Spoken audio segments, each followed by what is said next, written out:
चलिए क्वेश्चंस नहीं है तो कुछ बेसिक चीजें मैं आपको बता देती हूँ। व्हेन यू आर जब आप यहाँ पर इंटरव्यू देने जाएंगे any place, if you are going for interview, आपके सिर्फ आंसर्स मैटर नहीं करते, आंसर्स के अलावा भी बहुत सारी चीजें ऐसी हैं जो यहाँ पर मैटर करेंगी। ठीक है, for example if you are going to an interview, आप वहाँ पर जाते हैं interview, the moment you enter there in the office itself, आपको वहाँ पर ऑब्जर्व किया जाता है। ठीक है, आपका वहाँ ऑब्जर्वेशन होता है कि आप किस तरह वहाँ बिहेव कर रहे हैं, किस तरह लोगों से बात कर रहे हैं, इन सभी चीजों का आपका ऑब्जर्वेशन किया जाता है and based on that observation it is decided that whether you will be selected और नॉट। ठीक है, तो ये सारे क्वेश्चंस जो होते हैं, ये सारे क्वेश्चंस के साथ साथ आपको किस तरह से आंसर करना है, किस तरह से खुद को प्रेजेंट करना है, ये भी आपके लिए बहुत जरूरी होता है। For example, first and foremost, how well you are dressed, आप किस तरह अच्छे से ड्रेस्ड हैं, आपका जो शर्ट है वो अच्छे से प्रेस है या नहीं, ठीक है, आपकी पैंट अच्छे से प्रेस है या नहीं, आपने कोई मार्क तो नहीं लगाया, कोई आपका ऐसा नहीं हो कि यहाँ पर आपका जो शर्ट है उस पर कोई दाग लग जाए, ये सारी चीजें भी ऑब्जर्व की जाती हैं। तो इन सब चीजों का आप ध्यान रखेंगे। Whenever you are going to an interview you will be as presentable as you can. ठीक है, आपका जो बॉयज हैं, try to keep your hair cut minimum. ठीक है, जितना हो सके क्लीन हेयर कट रखना है, मिनिमम इन द सेंस कि पूरे मत कटवा लेना, वो नहीं कह रही, आई एम टेलिंग शेप जो है वो क्लीन लगना चाहिए, ऐसे खड़े करके मत जाना। ठीक है, नहीं ऐसा लगना चाहिए कि आपने बार बार ऐसे हाथ से ही किया है, वो सारा चीज नहीं करना है इंटरव्यू में। एक्सक्यूज मी मैम, क्लीन लगना। यस बच्चे। हम गंजा हो जाए तो दिक्कत है मैम बेल्ट का? नहीं बच्चे, कोई दिक्कत नहीं है, that is up to you. ठीक है, फ्री द है ना ओनली इसमें? Only thing that it should look clean. ठीक है, क्लीन लगना चाहिए, ऐसा नहीं कि सो के उठ के आ गए हैं, वैसे आपका नहीं लगना चाहिए, ना ही फेस ना ही हेयर। तो जितना आप क्लीन रखेंगे उतना बेटर है। Girls try to take all the hair from top. ठीक है, ऐसा नहीं कि यहाँ लट जा रही है या फिर यहाँ से लट जा रही है, उस टाइप का आपको हेयर कट नहीं रखना है, ना ही डिजाइन करना है, ना ही स्टाइल करना है। जितना सिंपल हेयर स्टाइल रखेंगी उतना ज्यादा वो better रहेगा, because it shows that you will be concentrated on your work, not in your fashion। ठीक है, तो बाल आप प्लेट्स करके जाएं, वन चोटी बना के जाएं, दैट इज मच बेटर। या फिर आप, सबसे परफेक्ट होता है आप जूड़ा बना लीजिए। ठीक है, एक ऐसा जूड़ा जो जिसमें आपके आगे के फेस के ऊपर कोई बाल नहीं आना चाहिए, that is the major problem with both boys and girls both, आपके फेस के ऊपर कोई भी बाल नहीं आने चाहिए। एंड फेस हमेशा आपका क्लीन रहना चाहिए। ठीक है, एटलीस्ट पानी से धो के जाइएगा, if even if you are not like taking baths and all, but पानी से फेस अच्छे से धो के जाइएगा, सो के उठने वाला फेस नहीं लगना चाहिए। You should look confident and radiant. Radiant in the sense कि आपको एक्साइटमेंट है इंटरव्यू देने का, ये एक्साइटमेंट आपके फेस पे दिखना चाहिए। ठीक है, सैड नहीं लगना है, ज्यादा एंग्शियस आपका परेशानी, ये फोरहेड पे बहुत ज्यादा लाइंस नहीं आनी चाहिए। काम रहने की कोशिश करनी है with your facial expression as well as your body language. आपका जो बॉडी लैंग्वेज है उससे भी ऐसा पता नहीं चलना चाहिए पैर हिल रहे हैं, हाथ हिल रहे हैं, ये सारी चीजें आपको अवॉइड करनी है। अगर आपको लगता है आप अवॉइड नहीं कर सकते हैं तो एटलीस्ट अपने इंटरव्यूअर की नजर से बचा के रखिए। ये एक प्लस पॉइंट होता है आपके वर्चुअल वर्ल्ड में कि आप अगर यहाँ कैमरा के सामने बैठे हैं, आपका पैर हिल रहा है तो बहुत ज्यादा आपके इंटरव्यूअर को पता नहीं चलेगा। आपका हाथ हिल रहा है तो आप अगर इंटरव्यू के कैमरा से दूर रखेंगे अपना हाथ तो उन्हें पता नहीं चलेगा। The basic thing is they should not know that you are nervous. आपका जो इंटरव्यूअर है उन्हें नहीं पता चलना चाहिए कि आप यहाँ पर नर्वस हैं। सेकेंड थिंग, आप यूनिफॉर्म में रहेंगे तो उसमें कोई बहुत बड़ी प्रॉब्लम नहीं है, कलर का कोई भी दिक्कत नहीं है, you can always wear the uniform. But in the further future अगर आप बाहर इंटरव्यू देने जाते हैं विदाउट योर यूनिफॉर्म, यानी कि ग्रेजुएट होने के बाद अगर आप कहीं इंटरव्यू देने जाते हैं, try to use neutral colours. Best colour for any interview is blue, क्योंकि ब्लू एक कामनेस रिप्रेजेंट करता है। ब्लू कलर को यहाँ पर कामनेस की तरह रिप्रेजेंट किया जा रहा है, तो अगर आप ब्लू पहनते हैं तो ये जब कलर आपके इंटरव्यूअर की आंख में रिफ्लेक्ट करता है तो आपको भी यहाँ कामनेस फील होती है, प्लस आपका इंटरव्यूअर भी बहुत काम फील करता है। तो वो जो एजिटेशन होती है, परेशानी होती है, नर्वसनेस होती है, वो थोड़ी सी डाउन हो जाती है। Plus always wear cotton shirts, try to be as dry, ऐसा नहीं कि दौड़ दौड़ के जा रहे हैं फिर वो जो आपका स्टेन हो जाएगा पसीने से, वो स्टेन नहीं दिखना चाहिए, वो अच्छा नहीं लगता है। ठीक है, तो जितना शांति से आप आराम से इंटरव्यू से 2 घंटे पहले 1 घंटे पहले घर से निकलिए आराम से। अगर बहुत ज्यादा गर्मी है तो try to keep yourself clean. ठीक है, पानी अच्छे से पी के जाइएगा, ठीक है, ताकि आपका गला ना सूखे। ये सारे प्रिपरेशन करते क्यों है, ताकि आपका जो नर्वसनेस है, क्योंकि देखिए आपका जो नर्वसनेस है वो तो आएगा। You are giving interview at any moment of the time, no matter how successful you are, if you are giving interview तो आप थोड़ा बहुत नर्वस होते हैं, बिकॉज इफ यू से something wrong it depends on your job profile. ठीक है, कि आपको वो जॉब मिलेगी या नहीं मिलेगी वो उस कुछ मिनट में या कुछ घंटों में डिसाइड किया जाता है। तो आपको वहां पर नर्वस होना जायज है, लेकिन उस नर्वसनेस के साथ आप कैसे कोप अप करते हैं, उसको कैसे आप कम कर सकते हैं, दैट इज योर चॉइस। ठीक है, आपका चॉइस है कि आप वहां पर कम कर सकते हो, उस चीज पे ध्यान रख सकते हैं।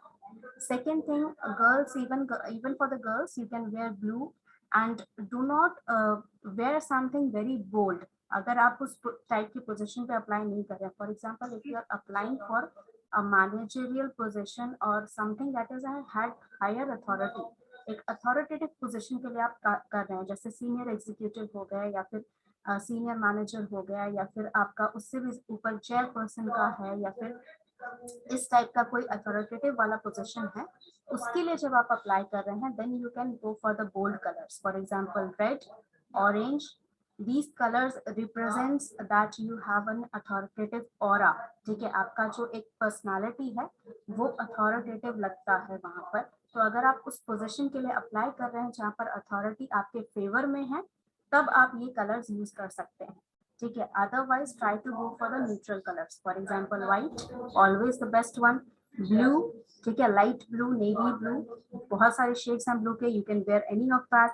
ग्रीन के लाइटर शेड्स, ठीक है, ग्रीन, ऑलिव ग्रीन हो गया आपका, ऑलिव ग्रीन भी थोड़ा डार्कर शेड में ही आ गया, लेकिन फिर भी green shade is something you can say. Greenery भी लोगों को बहुत ज्यादा कामनेस फील कराती है, यू कैन से अ touch of nature, a touch of nature. ठीक है, तो ये नेचर वाला जो टच रहता है ये आपका कनेक्शन बैठाता है, that you are very comfortable in your environment. तो ग्रीन का शेड्स आप पहन सकते हैं, व्हाइट का ivory shade, a light pink shade. These lighter colors will represent that you are calm and that you want to prove yourself। ठीक है, otherwise यहाँ पर अगर आप बहुत बोल्ड कलर यूज कर रहे हैं, for example some guys go with a black colour because वो ब्लैक सब पे सूट करता है, but black represents something of a bleakness, यानी कि आप वहां पर अथॉरिटेटिव टाइप का आ जाते हैं। ठीक है, तो डार्कर शेड में आप नहीं जाएं जब तक आप उस टाइप की पोजीशन के लिए अप्लाई नहीं कर रहे हैं। For freshers it's always best to wear the lighter shade और the shades of green and blue. ये दो ऐसे कलर हैं जो आप कभी भी कोई मिस्टेक नहीं करेगा कि आपकी पर्सनालिटी नेगेटिव है या आप बैड एटीट्यूड प्रेजेंट कर रहे हैं। ठीक है, ऑलराइट। नेक्स्ट थिंग, यहाँ पर जब आप एंटर करते हैं, always as I told you, always be before the time. ठीक है, घर से आप पहले निकलिए, या अगर आप अननोन सिटी में हैं, मान लीजिए अचानक से आपको इंटरव्यू करने के लिए बैंगलोर बुलाया जा रहा है और वहां पर आप फेमिलियर नहीं है, तो 1 दिन पहले या 2 दिन पहले वहां पर पहुंचिए। ठीक है, ताकि आप उस जगह को सर्वे कर सकें। हालांकि हर बार पॉसिबल नहीं होता है, लेकिन जितना गैदर कर सकते हो डाटा उतना गैदर करो, क्योंकि टाइम पे पहुंचना उतना ही इम्पोर्टेंट है जितने अच्छे से आप क्वेश्चन देना चाहते हो। ठीक है, अगर ऑनलाइन हो रहा है तो सारे इक्विपमेंट्स पहले चेक करिए अपने। ठीक है, नेटवर्क आ रहा है या नहीं, अगर आप वाईफाई से कनेक्टेड हैं या डाटा से कनेक्टेड हैं, डाटा आपका ठीक से चल रहा है या नहीं, वाईफाई का नेटवर्क सही चल रहा है या नहीं, वाईफाई कनेक्टेड है या डाटा कनेक्टेड है या आपके सिस्टम में नहीं है। ठीक है, आपका जो ऑडियो डिवाइस है वो कनेक्टेड है या नहीं, वीडियो डिवाइस कैमरा आपका सही से चल रहा है, सिस्टम में नहीं चल रहा है। मोबाइल में अगर है तो कोई टेंशन की बात नहीं है, लेकिन मोबाइल ये है कि थोड़ा सा आपको स्टेबलाइज रखना पड़ता है। ठीक है, मोबाइल का कैमरा थोड़ा ब्रॉड रहता है, जैसे अभी मैं सिस्टम के सामने बैठी हूँ तो मेरा आपको फेस दिख रहा है, शोल्डर्स दिख रहे हैं, बट अगर मैं मोबाइल का कैमरा ऑन करूंगी तो आप एटलीस्ट मेरा स्टमक तक इतना एरिया आप देख पाएंगे मेरा। ठीक है, और प्लस बैकग्राउंड का भी थोड़ा सा चीज दिखाई देगा। So if you are using mobile phone, try to keep your background neutral. ठीक है, बैकग्राउंड में कुछ रख लीजिए ताकि बैकग्राउंड में कुछ दिखे ना। यू कैन आप खिड़की के सामने बैठ सकते हैं, you can use curtain type thing for your background, या बेडशीट लगा लीजिए, कोई सिंपल प्लेन बेडशीट है तो वो बैकग्राउंड में लगा लीजिए।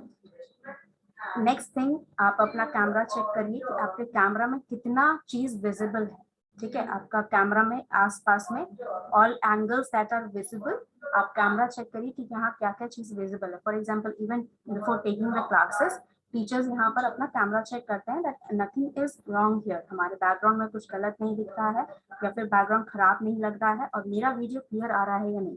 अगर ये डिवाइस भी करती है तो ऑब्वियसली मैं कुछ नहीं कर सकती, बट इफ मैं आई कैन गेट दिस, ठीक है, अगर मैं इसको सही से सेट कर सकती हूँ तो मैं बिल्कुल कोशिश करूंगी।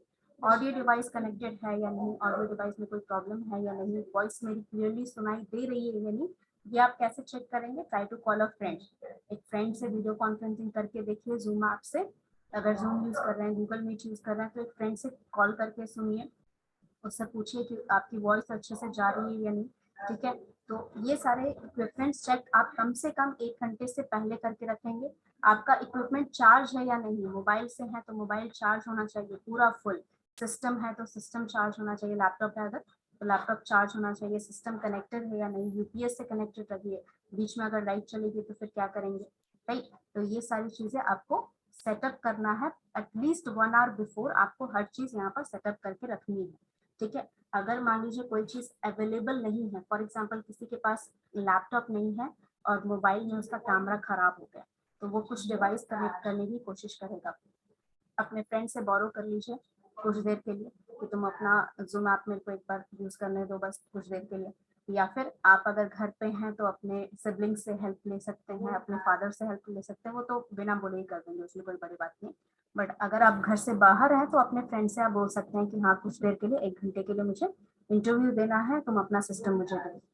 तो ये सारी चीजें आप बिफोर हैंड ही तैयार करके रखेंगे। Now next thing, when the interview starts, ठीक है, मान लीजिए फेस टू फेस में आपको कमरे के अंदर बुलाया जा रहा है या फिर आप लॉग इन कर रहे हैं इन द वर्चुअल।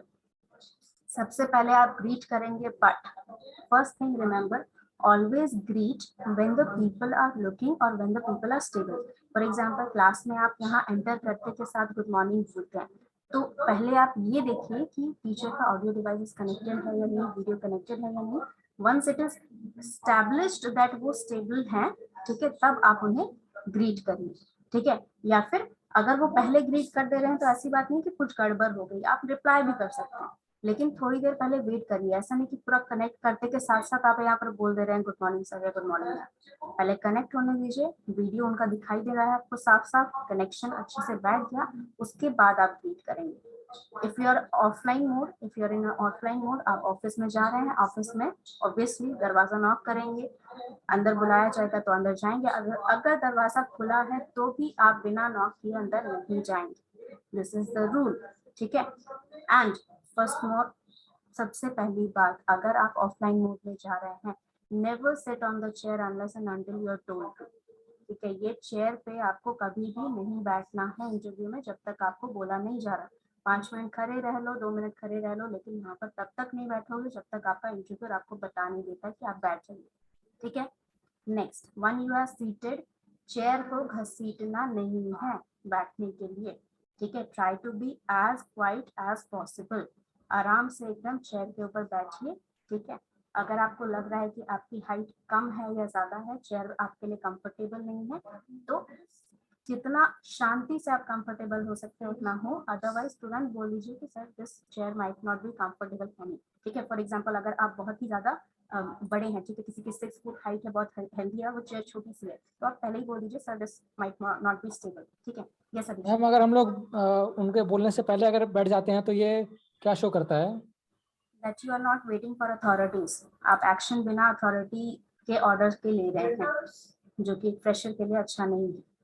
एंड ये अगर मैं बता दूं, क्योंकि आप बिहार के स्टूडेंट हैं, आप लोग को सबसे ज़्यादा इफेक्ट यही करता है, यूपीएससी स्टूडेंट्स बहुत ज़्यादा इंस्पायर करते हैं, तो यूपीएससी के जितने भी इंटरव्यू होते हैं उसमें ये एक्चुअली बताया गया है, एक स्टूडेंट ने वहाँ पर जाके ऐसा किया था कि once they have entered the interview room and they have gone there and sat on the chair before them telling, जो इंटरव्यू है उनके बोलने से पहले वो जाके बैठ गया था, उनसे ये चीज़ कही गई थी। इंटरव्यूअर ने खुद ये चीज कहा कि आप खड़े हो जाइए, जब तक आपको बोला नहीं जाता आप 2 मिनट वेट कर लीजिए, बोल दिया जाएगा तब बैठिए. So this shows that they are judging you from the moment that you are entering in the room. ठीक है, तो ये चीज आपको ध्यान रखनी है कि ऐसा नहीं करना है. Once they have told them, ऐसा भी होता है कि कुछ लोग बहुत सारे इंटरव्यूज ले रहे होते हैं, तो वो इस टाइप से आपको बोलेंगे बैठने के लिए as if they were waiting for you to set up, but that is all right. ठीक है, वो कोई बड़ी बात नहीं है, लेकिन यहाँ पर बिना बोले बैठ जाना ये बहुत बड़ी बात हो जाती है. नेगेटिव पॉइंट्स कलेक्ट नहीं करना है आपको. ठीक है, जितना पॉजिटिव हो सके उतना पॉजिटिव पॉइंट पे रहिए. So once you have sat down, greet them. ठीक है, उनको अच्छे से ग्रीट कर दीजिए, फिर उसके बाद यहाँ पर अपना इंटरव्यू शुरू करते हैं. ना फर्स्ट एंड फॉरमोस्ट ये चीज, क्वेश्चन तो हम लोग ऑलरेडी डिस्कस कर चुके हैं. स्टार्टिंग का क्वेश्चन आपका वही रहेगा, introduce yourself and all that. लेकिन अगर इंटरव्यू के दौरान या इंटरव्यू से पहले या इंटरव्यू के बाद में इस ड्यूरेशन में अगर आपको कुछ ऑफर किया जा रहा है, फॉर एग्जांपल चाय कॉफी ऑफर की जा रही है या फिर पानी ऑफर किया जा रहा है, पानी आप ले सकते हैं. ठीक है, पर चाय कॉफी के लिए कभी मत बोलिएगा. ठीक है, it is shown that you are stalling the interview. ठीक है, ये मतलब एक नेगेटिव साइकोलॉजिकल इफेक्ट क्रिएट करता है आपके इंटरव्यूअर के माइंड में, that you will get all the opportunities from them and you will not give them any opportunities. मतलब कि आप उनसे बहुत कुछ एक्सपेक्ट कर रहे हैं देने के लिए, लेकिन आप उन्हें कुछ नहीं दे रहे हैं. तो चाय कॉफी के लिए हमेशा अगर इंटरव्यू बोलता है तो कभी एक्सेप्ट नहीं करिएगा. ठीक है, पानी आप पी सकते हैं, बट ऐसे नहीं पीना है as if you are nervous. ठीक है, आराम से, that you have waited for a long time, तो थोड़ा आराम से आप पी सकते हैं पानी. Yes Komal. Yes ma'am, in between the session ma'am communication अगर हम लोग का स्टार्टिंग से इंग्लिश में हो रहा हो और इंटरव्यूअर अगर हिंदी में स्विच कर दिया तो क्या हम लोग को भी स्विच कर जाना चाहिए या स्टेबल हम लोग को इंग्लिश में होना चाहिए? नहीं, आपको स्विच नहीं करना. इंटरव्यूअर को स्विच करने का मतलब ये है कि ही इज ट्राइंग टू और she is trying to explain you the question. उनका स्विच करने का मोटिव यही रहता है कि या तो वो क्वेश्चन समझाना चाहते हैं या फिर वो क्वेश्चन आपको सिनेरियो बता रहे हैं, केस स्टडी टाइप का, या आपको सिचुएशन टाइप का सिनेरियो दे रहे हैं कि अगर ऐसा हो कि सीनियर आपको ऐसा बोले तो क्या आप करेंगे. इस टाइप के क्वेश्चंस में वो स्विच करते हैं. अदर देन दैट वो स्विच नहीं करते हैं. अगर ऐसा भी होता है कई बार कि इंटरव्यूअर जो होते हैं वो हिंदी में ही क्वेश्चन पूछना स्टार्ट करते हैं, लेकिन they expect you to answer in English, in perfect English. ठीक है, तो अगर आप यहाँ पर स्विच करते हैं, कोशिश करिए कि स्विच ना करें. ठीक है, लेकिन अगर आप यहाँ स्टार्टिंग से पूछ लिया गया है आपसे, समटाइम्स दिस ऑल्सो हैपन्स कि आपको स्टार्टिंग से पूछ लिया जाए कि are you comfortable in English और हिंदी, तो यू कैन स्विच. ठीक है, आप खुद बोल सकते हो कि yes sir I am much more confident and comfortable in Hindi, if you don't have any problem I would like to proceed with that. ये चीज आप कर सकते हो, बिकॉज कंफर्ट जोन में रहना इसे नहीं कहते, इसे कहते हैं कि जहां आप जिस चीज में कॉन्फिडेंट है, आप अपना बेस्ट दिखाना चाहते हैं उनको. ठीक है, तो हिंदी में आप कंफर्टेबल है, हिंदी में आप और ज्यादा कॉन्फिडेंसली बोल सकते हैं, आंसर कर सकते हैं. तो अगर ऐसा पूछते हैं, अपने तरफ से नहीं ऑफर करना, वो इंटरव्यूअर अगर पूछता है आपसे कि आप अगर स्विच करना चाहते हैं या फिर आप दोनों में से कोई एक लैंग्वेज चूज करना चाहते हैं, at that point of time you can say that I am very much comfortable in Hindi and I would like to continue in that language. ठीक है मैम. यस बच्चे. तो मैम फिर इस केस में जो इंटरव्यूअर है हमारा जो वीकनेस हिंदी जो इंग्लिश हमारा वीकनेस नहीं समझ लेगा. वीकनेस तब समझेगा जब आपका कम्युनिकेशन से रिलेटेड कोई जॉब प्रोफाइल है. For example if you are applying for HR profile, तब आपको कभी ये चीज ऑफर नहीं की जाएगी कि आप हिंदी टू इंग्लिश स्विच करें, क्योंकि वहां पर communication is the best, you can से asset, kind of asset for you. लेकिन अगर आप यहाँ पर कोडिंग अप्लाई कर रहे हैं, तो कोडिंग वाला पर्सन थोड़ी यहाँ पर प्रेजेंटेशन देगा या फिर वो थोड़ी क्लाइंट से बात करेगा. उसका काम है कोडिंग करना. ठीक है, तो वो हिंदी में बात करे चाहे इंग्लिश में बात करे, that is not different thing. तो अगर आप कोडिंग के लिए अप्लाई करते हैं, अब विप्रो में जैसे आप यहाँ पर डेवलपर पोस्ट के लिए अप्लाई कर रहे हैं, टेस्टर पोस्ट के लिए अप्लाई कर रहे हैं, इस टाइप के अप्लाई अगर पोजीशन है आपका, तो language is not a difficult thing. Language तब बैरियर बनता है जब आपको प्रेजेंटेशन देनी होती है क्लाइंट के सामने या सीनियर एग्जीक्यूटिव्स के सामने प्रेजेंटेशन देनी है. तो उस time it is not a very big barrier unless and until you are working on it. उनको कोई प्रॉब्लम नहीं है. ऐसा नहीं कि हिंदी में है तो हिंदी में ही बोलेंगे, you can work on it. English is a language you can learn from speaking, ठीक है। और आपके ऑर्गेनाइजेशन में once you have join the organisation, बहुत सारे ऐसे लोग होंगे जो इंग्लिश में अच्छे हैं, उनसे बात करना चालू करिए, 2-4 दिन मजाक उड़ाएंगे, उसके बाद सीख जाओगे अच्छे से, ठीक है। Any other question? Alright, so we were discussing here, once you have entered, once you have greeted, if they offer anything to you other than water, do not say yes. And अगर आप water लेते भी हैं या coffee लेते हैं या चाय लेते हैं तो उस पर आपको जज किया जाता है that he is drinking tea or he is drinking coffee, क्योंकि वो लोग उनमें से ना कभी कभार, देखो HR में क्या होता है ना, थोड़ी बहुत साइकोलॉजी उन्हें पढ़ाई जाती है when they are studying how to take interview and all, ये सारी चीजें जब पढ़ाते हैं ना तो उसमें थोड़ी सी साइकोलॉजी हमें पढ़ाई जाती है कि किस तरह कोई पर्सन का माइंड बिहेव करता है। तो अगर आप वहां पर कुछ बेसिक स्टेप्स उठा लेते हैं तो अनजाने में आप यहाँ पर कुछ ना कुछ गलत कर देंगे, क्योंकि वो पर्सन का अपना भी तो ओपिनियन है, तो उसने जो पढ़ा और उसका अपना खुद का जो ओपिनियन है उस बेस्ड आपकी हो सकता है कि आपका छोटा सा स्टेप आपके लिए नेगेटिव पॉइंट बन जाए। तो आप जितना सेफ रहना चाहो उतना सेफ रहना आपके लिए सही है वहां पर, ठीक है। तो ऐसा कुछ भी नहीं करना है जिससे आपका वहां पर कोई भी मेंटालिटी जज हो। एंड वन मोर थिंग, आपके जो सिचुएशनल क्वेश्चन होते हैं, ठीक है, इस टाइप के क्वेश्चन जैसे मैंने बताया कि इंटरव्यूअर अगर पूछता है कि मान लीजिए आपका सीनियर है, वो आपको क्योंकि ये इंटरव्यू क्वेश्चन आता है specially for fresher because they want to test your ethnicity. Ethnicity मतलब आप कितने लॉयल रहेंगे कंपनी के लिए, कितना सच्चाई से काम करेंगे, इनोसेंट मतलब सॉरी इनोसेंट बिल्कुल ईमानदार रहेंगे या नहीं, तो ये सारी चीजें वो जज करते हैं। तो इसके लिए वो कुछ क्वेश्चंस ऐसे पूछते हैं। मान लीजिए आपसे पूछा जा रहा है कि दैट एक डील है जो आपको साइन करनी है या फिर आपको साइन करवाना है या कुछ भी एक डिसीजन लेना है आपको जिससे आपकी कंपनी का बहुत फायदा होगा, लेकिन वो एथिकल नहीं है। एथिकल मतलब क्या कि वो सही नहीं है, किसी रीजन से किसी का नुकसान हो रहा है या किसी भी वजह से वो चीज सही नहीं मानी जाती है ऑर्गेनाइजेशन में, किसी भी तरह के ऑर्गेनाइजेशन में। तो क्या आप वो करेंगे या नहीं करेंगे? किसका आंसर यस है और किसका आंसर नो है? यस वाले पहले हैंड रेज करें। Those students who are saying yes for this question, raise your hand. Question सबको मेरे ख्याल से समझ में आया, अगर नहीं आया तो वो भी बता दीजिए। Ma'am repeat once more time. Repeat में। हाँ, क्वेश्चन ये पूछा जा रहा है कि आपका एक सीनियर है, वो आपसे कुछ करने के लिए बोल रहा है, ठीक है। आपके ऊपर एक डिसीजन है कि आप वो काम करना चाहते हैं या नहीं करना चाहते।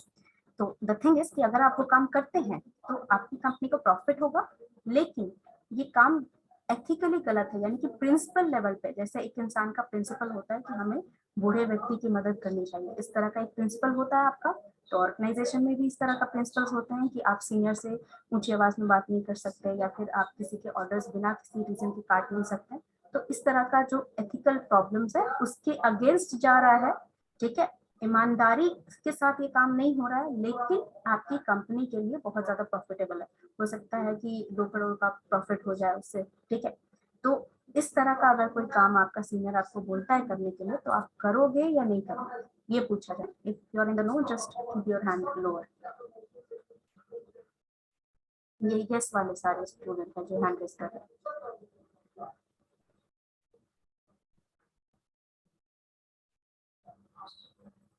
Okay, I have 6 students. Anybody else?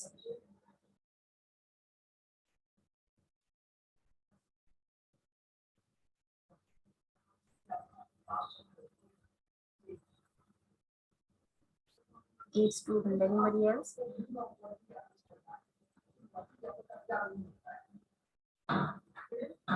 चलिए, तो there are 8 students who are saying yes. तो पहले बता दे रही हूँ yes नहीं बोलना है। क्यों नहीं बोलना है? Because the only thing that a fresher can give any organization is their individuality, is their loyalty.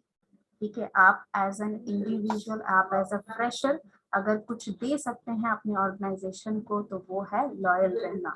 आप ईमानदारी से काम कर सकते हैं, इसके अलावा आपके पास उनको देने के लिए कुछ भी नहीं है, इससे ज्यादा नहीं है कुछ भी। क्योंकि जो पर्सन एक्सपीरियंस है उससे ये सवाल नहीं पूछा जाएगा, क्योंकि वो एक्सपीरियंस है तो उसे पता है कि अगर वो गलत काम करता है तो उसके कॉन्सिक्वेंसेस होते हैं, उसको कहीं ना कहीं जाकर वो पकड़ा जाता है। निखिल कोई डाउट है बच्चे? No ma'am, no. ओके, तो यहाँ पर आपका जो एथनिसिटी है, आपका जो एक इंडिविजुअल लेवल पे आपका जो लॉयल्टी है वो चेक किया जाता है। तो अगर आप यस बोल देते हैं तो you will never be selected. यहीं पर आपका जो इंटरव्यू है वो खत्म हो जाएगा। इन द सेंस कि मतलब वो पहले ही दिमाग में डिसाइड कर लेंगे कि आपको सिलेक्ट नहीं करना है। यहाँ पर आपको हमेशा ना करना है, चाहे आपका प्रॉफिट 1000 करोड़ का हो रहा हो, चाहे आपका प्रॉफिट 100 करोड़ का हो रहा हो, कितना भी प्रॉफिट आपकी कंपनी का हो रहा है, आप गलत काम नहीं करेंगे। Because as a fresher you know कि यहाँ पर आपके लिए कंपनी की तरफ से आप मतलब कंपनी को आपकी तरफ से जो भी जाएगा that is only your loyalty. ठीक है, एक्सक्यूज मी अगर आप, मैम। हाँ बच्चे बोलिए। मैम लेकिन जनरली तो यही देखा जाता है कि एथिकल जो उतना नहीं होता है, लेकिन फिर भी अगर प्रॉफिट ज्यादा होता है तो जितना बिजनेस वर्ल्ड है सारा उस काम को करते ही है। वो तो होता ही है बच्चा, आप दुनिया में जो भी हो रहा है वो रोक नहीं सकते। लेकिन जब आप एक फ्रेशर हैं, एक फ्रेश माइंड को क्यों हायर किया जाता है? ताकि जो करप्शन है वो ना हो। प्लस अगर आप ये मेंटालिटी लेकर जा रहे हैं कि आपको प्रॉफिट देखना है, इसका मतलब आपका जो इंटरव्यूअर है ये भी सोचता है कि ये बंदा जो है ये सिर्फ पैसे के लिए काम कर रहा है मेरे साथ। ठीक है, हालांकि दिस इज द रियलिटी, पैसा के लिए ही सब काम करते हैं, लेकिन आपको लॉयल्टी भी दिखानी है ऑर्गेनाइजेशन की तरफ। ऐसा नहीं कि कल को कोई, मतलब उनके दिमाग में ये नहीं रहना चाहिए कि कल को कोई 2 दिन के बाद ही आपको कोई उससे 20,000 ज्यादा दे रहा है तो आप उस कंपनी में जंप कर जा रहे हैं। चाहे आप करें चाहे ना करें, ये इंटरव्यूअर को नहीं पता होना चाहिए कि आप यहाँ पर जंप कर रहे हैं। ये भी रीजन है कि अगर आपसे पूछा जा सकता है ये क्वेश्चन कि अगर आपने यहाँ के अलावा कहीं और अप्लाई किया है या नहीं, ऑलवेज से नो, हमेशा ना बोलिए। क्योंकि आप यहाँ पर्टिकुलरली ये बताना चाहते हैं कि आप यहाँ पर इस कंपनी में क्यों काम करना चाहते हैं, क्योंकि ये कंपनी अच्छी है, ये कंपनी बहुत कुछ प्रोवाइड कर रही है और यही कंपनी में काम करने का आपका सपना है। जो भी है पूरा आप अच्छे से बताइए कि यही आप काम करना चाहते हैं। भले आपने यहाँ 4-5 कंपनी में अप्लाई करके रखा हो, that is not the matter, but ये चीज आप इंटरव्यूअर के सामने कभी भी एक्सेप्ट नहीं करेंगे कि आपने किसी और कंपनी के लिए अप्लाई किया है या फिर आप किसी और कंपनी में अप्लाई करना भी चाहते हैं। Same for the further study purpose. Wipro आपको दे रहा है फर्दर स्टडी पर्पस, तो आपको यहाँ पर फर्दर स्टडी की जरूरत नहीं है। अगर उससे भी आगे आप पढ़ना चाहेंगे तो आप कोई डिस्टेंस मोड के लिए अप्लाई करेंगे या ऑनलाइन मोड के लिए अप्लाई करेंगे, ताकि जितना फ्री टाइम है उसको आप यूटिलाइज कर सकते हैं। आप यहाँ काम छोड़कर फर्दर फुल टाइम आप कह सकते हैं पढ़ाई में नहीं देंगे, क्योंकि ये सारी चीजें आपकी अनस्टेबिलिटी दिखाता है। ठीक है, अगर आप यहाँ पर बोल रहे हैं कि आप किसी और जगह अप्लाई कर रहे हैं या फिर आप पैसे के लिए यहाँ पर काम कर रहे हैं, इस तरह का कोई भी आंसर अगर वो इवेल्युएट करेंगे तो उनके दिमाग में यही रहेगा कि ये बहुत ही अनस्टेबल पर्सन है और ये कभी भी कंपनी छोड़ के जा सकता है। ठीक है, क्योंकि कोई भी कंपनी चाहे कितनी भी बड़ी हो कितनी भी छोटी हो, अगर कोई एम्प्लॉय छोड़ के जा रहा है ना उस ऑर्गेनाइजेशन को, वो केस नहीं करेंगे। हालांकि legally they have the right, क्योंकि आपने बॉन्ड साइन किया है तो लीगली उनके पास राइट है कि वो आप पे केस कर सकते हैं, लेकिन वो नहीं करते क्योंकि वो उस झमेले में पड़ना नहीं चाहते। तो उनको ऐसे मतलब कैंडिडेट चाहिए जो उनके लिए लॉयल हो, जो ऐसा ना करे कि मतलब 2 दिन में ही या 1 हफ्ते में ही या 2 महीने में ही छोड़ के भाग जाए। उनको ऐसे स्टेबल वर्कर्स चाहिए, ऐसे स्टेबल एम्प्लॉयज चाहिए जो कम से कम 5 साल का बॉन्ड अच्छे से वहां पर निभाए। ठीक है, तो इस तरह का अगर कोई क्वेश्चन आता है तो हमेशा वहां पर आपको एक्सेप्ट नहीं करना है, यस नहीं बोलना है। हमेशा इस तरह प्रेजेंट करना है खुद को कि आप वहां पर उस कंपनी के लिए लॉयल हैं, आप वहां पर उस कंपनी के लिए ही काम करने आए हैं, आपको और किसी कंपनी में इंटरेस्ट नहीं है। अगर कोई कंपनी में इंटरेस्ट होगा भी तो वो सेकेंड बेस्ट है, यानी कि यहाँ से अगर रिजेक्ट हो गए तो आप किसी और कंपनी के बारे में सोचेंगे, otherwise this is your first and foremost choice. ठीक है, ऑलराइट, नेक्स्ट थिंग, जब आप इंटरव्यू खत्म होता है, जब आपका वो लास्ट क्वेश्चन पूछा जाता है कि do you have any question, उसके बाद जब आपको जाने लगे तो आप खड़े होकर थैंक यू बोलेंगे। ठीक है, बैठे बैठे नहीं, वो आपको जो आपका रिज्यूमे है वो वापस कर देंगे जो उनके हाथ में है, या फिर वो अपने पास रखेंगे, कह देंगे आप जा सकते हैं। तो आप खड़े होंगे पहले चेयर से साइड हो जाएंगे, फिर उसके बाद थैंक यू बोल के चले जाएंगे, ठीक है। अगर दरवाजा बंद था तो बंद करके जाएंगे, आजकल तो एसी के दरवाजे आते हैं तो अपने आप बंद हो जाते हैं, तो उसको छोड़ दीजिएगा, जबरदस्ती मत कीजिएगा। लेकिन अगर बंद करने वाला होगा तो बंद करके जाएंगे, अगर खुला है तो वैसे ही छोड़ के आप जा सकते हैं, ठीक है। एंड ऑलवेज वेरी कभी भी रूडली बात नहीं करिएगा for those people who are working staff, ठीक है। स्टाफ के जो लोग होते हैं, फॉर एग्जाम्पल अगर कोई प्यून है वहां पर, रिसेप्शनिस्ट है वहां पर, उन लोगों से कभी भी रूडली बात नहीं करिएगा, बहुत ही पोलाइटली आप बात करिए, ठीक है। Once you become the part of the organisation that is a different thing, but try to not like इस तरह का बिहेवियर आप नहीं रखेंगे इंटरव्यू के बाहर भी कि आपके अगेंस्ट कुछ भी जा सके, क्योंकि वो लोग वहां पर बहुत सालों से या बहुत महीनों से काम कर रहे हैं, कितना भी न्यू होगा तो वो काम कर रहा है ऑलरेडी, वो पार्ट है उस ऑर्गेनाइजेशन का, तो वो उनकी बातें ज्यादा उनके लिए इफेक्टिव है, जहाँ आपके लिए उतना इफेक्टिव नहीं है। सेकेंड थिंग, जब आप यहाँ पर जूम क्लास मतलब आप यहाँ पर ऑनलाइन मोड पे हैं, तो आपका जब मीटिंग एंड होता है तो हो सकता है कि आपके बाद जो नेक्स्ट कैंडिडेट आएगा तो वो आपको बोल दे कि खुद मीटिंग लीव कर दीजिए, तो मीटिंग उनका चलता रहेगा और वो पर्सन जो है दोबारा दूसरा ज्वाइन करेगा, मीटिंग रूम में होगा वो, तो आपको यहाँ थैंक यू बोलकर तुरंत लीव, थैंक यू सर बोल के काट दोगे या थैंक यू मैम बोल के काट दोगे तो भी सर, ठीक है, लेकिन थैंक यू बोलना जरूरी है, so that it is a way of saying a goodbye to a professional person, ठीक है। प्रोफेशनली आप किसी को जब गुड बाय बोलते हो तो thank you for your time या thank you, have a nice day, ये फ्रेजेस आपको इनडायरेक्टली गुड बाय बोलने के लिए होता है, ठीक है। तो ये चीज बोलकर आप वहां पर लीव कर जाएंगे। एंड जब भी उनके तरफ से कोई कॉल आ रहा है, ईमेल आ रहा है, try to respond to as quickly as possible, ठीक है। फॉर एग्जांपल अगर उधर से कोई इंटरव्यू का कॉल, इंटरव्यू के बाद कोई कॉल आ रहा है तो आप क्लास में हैं तो ऑब्वियसली नहीं करेंगे, ठीक है, तो या फिर आप क्लास में टीचर अगर अलाउ करता है तो आप बाहर जाके बात कर सकते हैं, otherwise as soon as possible आप उनको रिप्लाई करेंगे whenever they are sending an email or whether they are calling or whether they are messaging, respond as quickly as you can, ठीक है। हो सकता है वो आपसे आपके डॉक्यूमेंट्स वगैरह मांगे, तो जितना जल्दी आप उन्हें दे सकते हैं उतना जल्दी आप उन्हें देंगे। एंड इसके लिए ना हमेशा एक फोल्डर प्रिपेयर रखिएगा, आजकल तो सब कुछ ऑनलाइन मोड में हो रहा है, ऑफलाइन ऑनलाइन दोनों, ऑफलाइन में भी आप हमेशा अपना जितना सर्टिफिकेट है उसको एक फोल्डर में करके रखिए, at least minimum 3 xerox copy you should have, किस चीज की, 10th का सर्टिफिकेट, 12th का सर्टिफिकेट और आपका ग्रेजुएशन का जो भी मार्कशीट वगैरह है वो तो आपको ऑनलाइन मिलता होगा ना, तो उसकी जेरॉक्स कॉपी या प्रिंट आउट निकाल कर आप हमेशा 3 जेरॉक्स कॉपी हमेशा अपने पास रखेंगे, so that whenever you have to submit you can just attach it and give it to the person who is asking for। Plus एक स्कैन करके हर एक डॉक्यूमेंट को एक पीडीएफ फाइल बना के आप रखोगे हर एक डॉक्यूमेंट का उसमें, ठीक है, जो जो इम्पोर्टेंट है, जैसे पाइथन का जो सर्टिफिकेट वगैरह है वो भी आप उसमें इंक्लूड करेंगे और एक पीडीएफ बनाकर, जिप फाइल या पीडीएफ बनाकर उसमें आप सेंड कर देंगे उस पर्सन को जब भी वो मांगेगा, ऑनलाइन हो ऑफलाइन हो, you should always be ready for these things, क्योंकि डिले होता है, they have a waiting list for that, ज्यादा डिले होगा वो आपका कैंसिल करके नेक्स्ट पर्सन को दे देंगे वो जॉब, तो उनके लिए कैंडिडेट्स की कमी नहीं है, तो यहाँ पर इस चीज में आप कभी भी डिले नहीं करेंगे अपने तरफ से।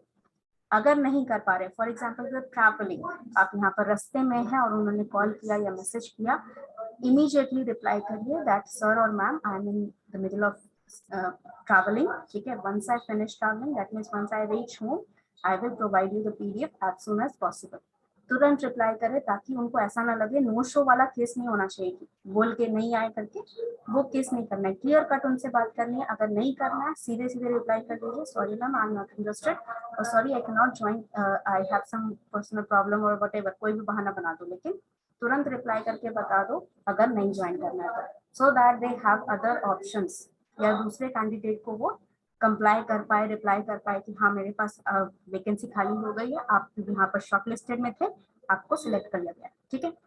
Alright, this is your procedure and mannerism that you have to look carefully while you are giving interviews beforehand and afterhand. ये सारी चीजें मैंने आपको बता दी, and these are all workable for both the fields, online and offline, every time that you give interview, ठीक है। In future also, मान लीजिए 5 साल बाद कंपनी स्विच करना चाहते हो, उस केस में भी आपका जितना आपका पीडीएफ फाइल्स, जितना भी आपका पीडीएफ फाइल है अपडेट होते रहना चाहिए, उसमें ऐड करते जाइए सारे डॉक्यूमेंट्स, डिस्टेंस लर्निंग से कोई कर रहे हो कोर्स, उसका डॉक्यूमेंट ऐड करते जाओ, ठीक है। हमेशा अपडेट रहना जरूरी है ताकि कहीं भी कोई अपॉर्चुनिटी आए आप मिस ना कर पाए, ठीक है। अगर ऑफलाइन कर रहे हैं तो आप लीगली नोटिस देंगे अपने कंपनी को दैट यू आर लीविंग, ठीक है। नोटिस पीरियड आपको बता दिया जाएगा, इफ यू गेट सिलेक्टेड उसी टाइम आपको बताया जाएगा कि what is the leaving period और द पीरियड बिफोर हैंड, 1 महीने पहले या 2 महीने पहले आपको नोटिस देना होगा that you are leaving, you are going to leave the company. इससे क्या होगा कि आपका यहाँ पर एटलीस्ट आपके पास रिलीविंग सर्टिफिकेट होगा, रिलीविंग इन द सेंस कि आपने वो कंपनी छोड़ दी, ठीक है। किसी भी रीजन से छोड़ी तो वो कम से कम आपके पास ये एक्सपीरियंस सर्टिफिकेट रहे ना रहे, रिलीविंग सर्टिफिकेट होने से कम ये प्रूफ हो जाएगा कि आपने उस कंपनी में काम किया, ठीक है। आपने किस भी रीजन से लीव किया वो डिफरेंट है, वो आप इंटरव्यू में अच्छे से अप्लाई कर सकते हैं, लेकिन काम किया ये भी जरूरी है। At least you can minimally told that I have joined on this date and I am leaving on this date। हो सकता है 4 साल बाद छोड़ो, तो बॉन्ड 5 साल का है लेकिन 4 साल तो काम किए ना, 4 साल कम थोड़ी होते हैं, तो उसके लिए आप रिलीविंग सर्टिफिकेट आपके लिए जरूरी होता है, ठीक है। Now do you have any question for me?